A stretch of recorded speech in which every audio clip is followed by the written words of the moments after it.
Olá, seja bem-vindo ao meu canal. Meu nome é Angela Matel e vamos para a leitura da semana, a última do ano de 2020. E eu quero aproveitar e agradecer os comentários e também sugestões de leitura de a cada um que se inscreveu aqui, que está seguindo o canal. E quero aproveitar também e atender um pedido, né?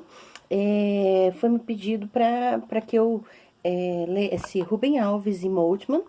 E Rubem Alves, se você entrar aqui nos vídeos do canal, tem uma leitura especial dele, de um dos meus favoritos.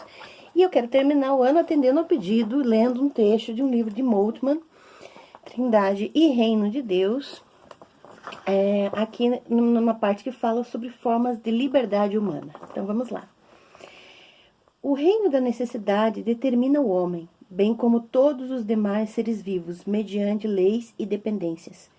O reino da liberdade começa no momento em que os homens aprendem a perceber, entender e dominar a sua dependência das forças da natureza. Pelo conhecimento científico e pela técnica, os homens procuram passar de escravos da natureza para senhores dela. Isso é certamente o primeiro passo no reino da liberdade, pois, mediante a progressiva libertação do homem da dependência da natureza e com sua crescente autodeterminação, começa a história específica do homem em face da natureza. Essa primeira liberdade significa, portanto, poder sobre a natureza. Se esse domínio é utilizado para o bem ou para o mal, de modo construtivo ou destrutivo, isso ainda não é dado pela simples conquista desse poder. Por isso, a libertação do domínio da necessidade só pode ser entendida como o começo da liberdade, não como o reino da liberdade, só em si mesma. A liberdade significaria simplesmente o fim da necessidade, ficando ela mesma totalmente indefinida. Quem tem a escolha, tem o escolho, diz o provérbio. Se acima da necessidade e da liberdade não houvesse o reino do bem, a liberdade não seria nada mais do que aquele escolho. É esse reino do bem que põe à luz os objetivos e os valores morais do reino da liberdade, para que essa seja usada corretamente, isto é, para preservar e não destruir a vida.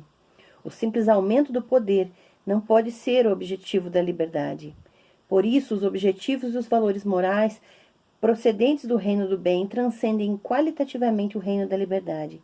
Assim, reconhecemos inicialmente dois aspectos da liberdade: a libertação da pressão da necessidade e o empenho na realização do bem. Em que consiste o reino do bem? Pelo que foi dito até agora, ele é a liberdade no mundo moral, que lhe é próprio e que lhe corresponde. Ele não pode mais ser aquele mundo de duplo sentido, em que a liberdade de escolha pode ser o escolho, mas sim aquele mundo inequívoco, em que a liberdade consiste na alegria do bem e na prática natural da justiça. Mas essa naturalidade ainda não existe naquele reino da liberdade entre a libertação das necessidades e o esforço pelo bem. Assim, o reino da liberdade deve ser entendido como a história, a luta, o processo da liberdade. O que aqui descrevemos como os reinos da necessidade, da liberdade e do bem não se refere evidentemente a 3 períodos, mas sim a escalas e transições sempre presentes na experiência da liberdade. Poderíamos entendê-los também como níveis no conceito geral de liberdade. Os homens encontram-se permanentemente em processo de transição, da necessidade para a liberdade e da liberdade de escolha para a livre prática do bem. Todavia, existe na experiência da liberdade a tendência ao reino do bem. Quanto maior for o poder da humanidade sobre a natureza, tanto mais perigosa se torna a história humana da liberdade e tanto mais urgente a orientação para o reino do bem. De outra forma, os homens não teriam poder sobre seu poder e não poderiam fazer um uso livre de sua liberdade.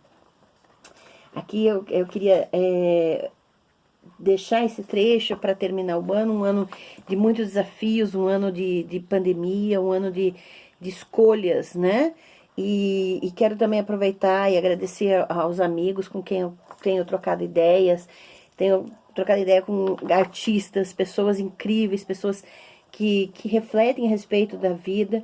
E esses dias eu estava conversando com um grande amigo meu, o Sassi, e falando sobre, será que nós somos realmente livres? O que é liberdade, né?